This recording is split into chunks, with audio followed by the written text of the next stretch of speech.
Hey guys, welcome to my YouTube channel, or welcome back if you've been here before. My name is Liz and this is Let's Get Lizical, where we do everything card making. Today I have another release. It's a paper pack with bonus ephemera that coordinates with my Happy Haunting stamp set. So I will just show you the stamp set from last year. So it has like the 3 ghosts, a couple of pumpkins with faces. You can interchangeably use this one on the small one or this one on the big one, and same with that. There's a little tombstone with little RIP. There's a couple of skull options. This one's kind of meant to stamp on the tombstone as like an image, and then this one's kind of like one you would put outside, maybe a pile of, which I've done previously.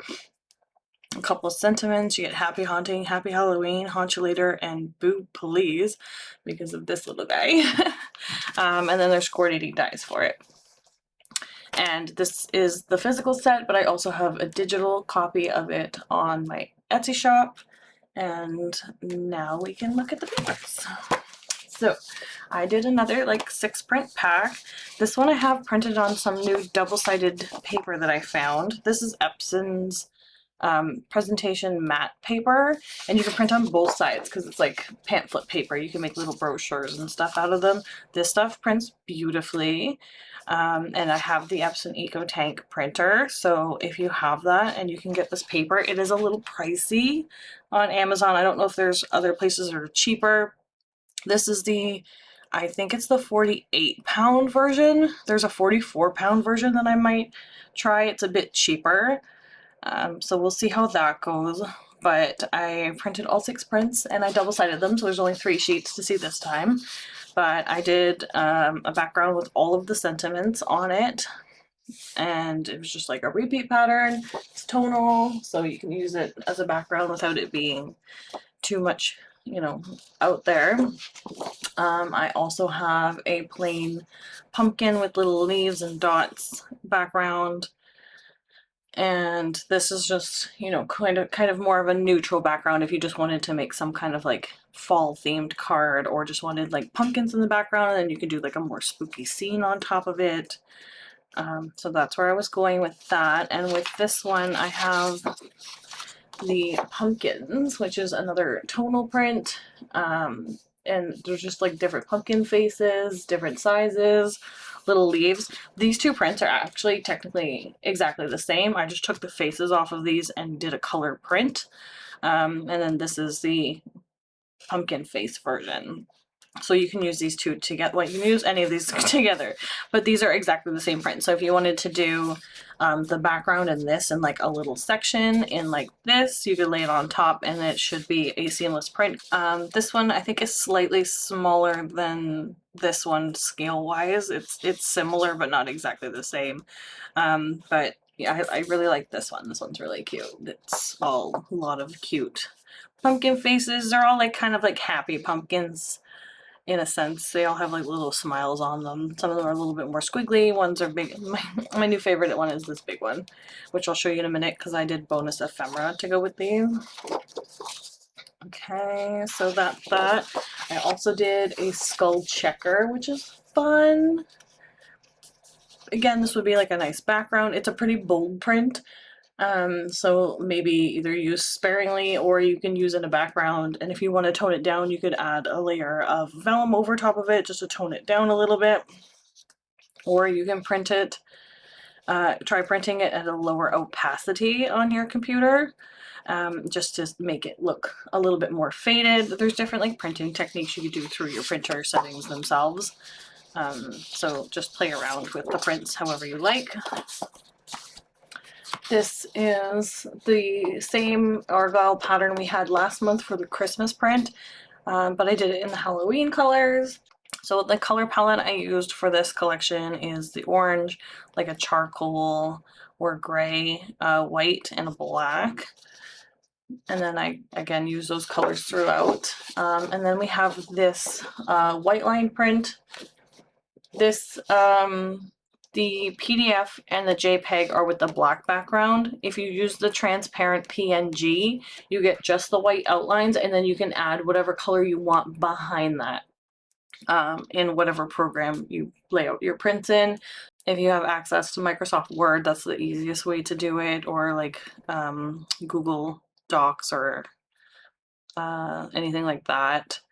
I use it obviously in Illustrator because I'm designing this, but you can add whatever color you want behind it with the transparent PNG. You just have to create 2 boxes, 1 box of solid color, and then add this print on top, and then you'll get whatever, like if you want to do white and orange, or white and green, or white and purple, or add some stripes in the background. You can try doing that. But I really like this print, it's cute. I tried it a few different scales, and I tried spacing them out a little bit more. This one was the best one because I think it's a little bit more filled in, a little bit more busy, which is fine. That's what I was going for.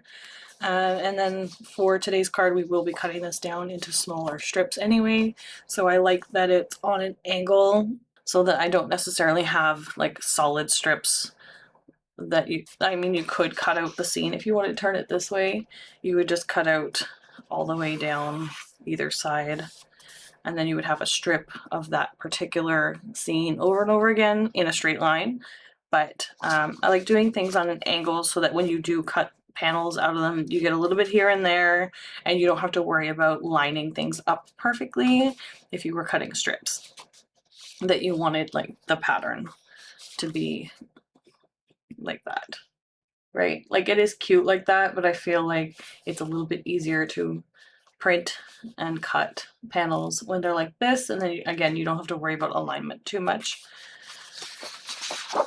And then this comes with some bonus ephemera. I did the tonal pumpkins with the brown stems, and then I did pumpkins with the black faces, which stand out a little bit more. These are good if you're going to be doing a little bit more of a muted tonal kind of feel, but I think I like the black outlines. Originally, I liked these ones better, but I think these ones, just because they stand out and are a little bit more bold, will go better with these backgrounds. But again, that is personal preference. I do like the leaves in the 2 shades of green instead of the green and the black, so maybe you could like mix and match, put these leaves with these pumpkins or vice versa. These pumpkins do coordinate with the dies, which again are available in my Etsy shop as well. So this is the larger pumpkin, lines up perfectly, and then the smaller pumpkins.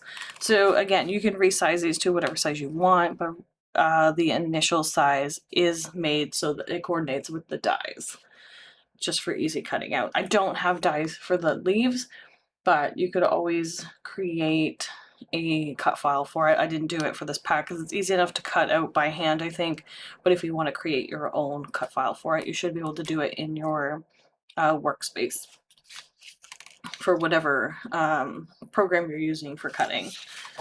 So we will go over a few cards. I think I'll make 2 cards today maybe.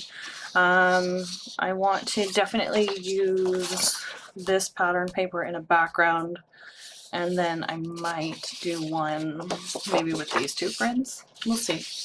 You'll see. And when I move over to voiceover, I have a somewhat idea for this one, but not necessarily a second one. Maybe. We'll see. Again, I'm gonna play around with this, and then I will do a voiceover while I do that, and you guys can watch these cards come together. So I'll be right back with that. Hey guys, so I made a couple quick cards just as examples. This first one here, I used one of Jess Crest templates just as a sketch. These are her 6x6 paper busting templates specifically, but sometimes I pull them out just for an easy layout. All the dimensions are there, I don't need to worry about it. So I just wanted to make sure that I had the strips in the correct size and their matting layers, which is not as important because I usually like to glue my panels down to the cardstock and then cut around it, because I use the guide on my trimmer to kind of evenly cut around each panel, which I'm going to do after this anyway, just to make sure everything's even. It just cuts off like a little sliver generally when I do this, but it just makes it look so much cleaner. And then if I have any that are like slightly crooked, it kind of cleans that up and makes it straight. So I usually do this with the trimmer. I just align the panel itself with that clear guide there, and then I just trim off that little bit of extra. And then for this specific sketch. I'm just using the back panels. I'm not doing the little one on the bottom where you would put like a sentiment or something, or ground your image. Originally I was going to ground this image with a little like grassy hill in the black, but because the black on this paper printed so saturated, which I absolutely love, it was kind of blending in a little too much. I could have gone with a gray or something, but I didn't really want to play around with it too much. I just end up creating like this little mini scene floating on the card at the bottom, which is fine. It doesn't look bad or anything. I just wanted to originally ground it a little bit, but that kind of just like went out the window when it was blending in a little too much. So if you wanted to do a similar thing where you do ground the images or the scene, then use a lighter color than the black that's used in the print on the background, or just use a different print.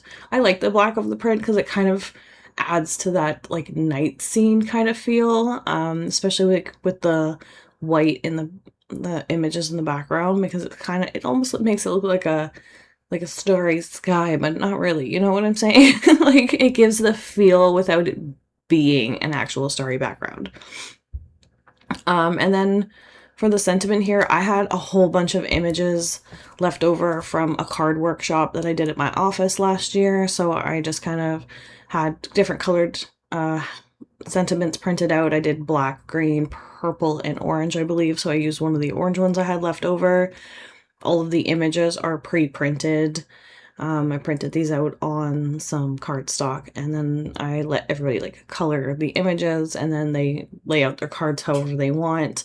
I generally put like little kits together, and then they can mix and match however they want. I do like examples of what the layout should be, but nobody ever follows those, which is fine because I love the creativity that comes out of those workshops. I haven't done one in a long time, so maybe we'll do one for Halloween or Christmas or something. I don't know. I'll have to talk to HR about that. But anyway, and then I pulled out one of my ephemera pieces from the pumpkin, which off camera I will redo because it does look a little bit off because I did color the other images on different type of cardstock. Not that like the paper and the cardstock's not going together, like that's fine.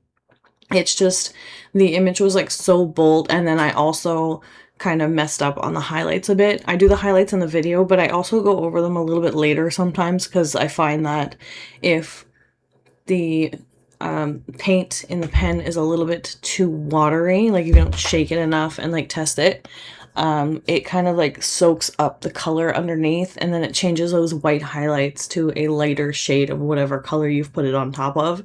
So instead of looking like a white highlight, it looks like a light orange on this pumpkin. So I was trying to go over those again once it was dry just to brighten that white line, and it kind of exploded on the pumpkin. So I got rid of it and I colored one so that it went with the rest of the scene anyway. So you'll see it maybe be a little bit different in the final photos, but that's fine. And then I propped up the sentiment and the pumpkin on some foam tape, and the ghost and the tombstone went flat on the card. And then for the second card, I decided to use the text background with the pumpkins, which was great because it was the same like piece of paper, which is why I love this double-sided presentation paper. You can print on both sides and then again make it like it's a paper pack that you would buy at the store. And you can get whatever combination of these that you want because you have the files of the prints to print out yourself. So if you wanted the black background and then this on the back of it, you could do that. You could put the argyle on the back of this. You could put, again, like mix and match however you want. Like I had the argyle on the back of the black background, which was great. Like I could have mixed and matched those as well. When I did the scene, like maybe I did the two outside ones in the white transparent print, and then I did the one in the middle in the argyle or something. I did debate it while I was making it, but you know, you can mix and match whatever combination of print you do with this paper. I'll link it down in the description below. It'll be an Amazon Canada link, but I'm sure you can find the US version. This is the 48, I believe, pound cardstock. They do have a slightly lighter weight one at the 44.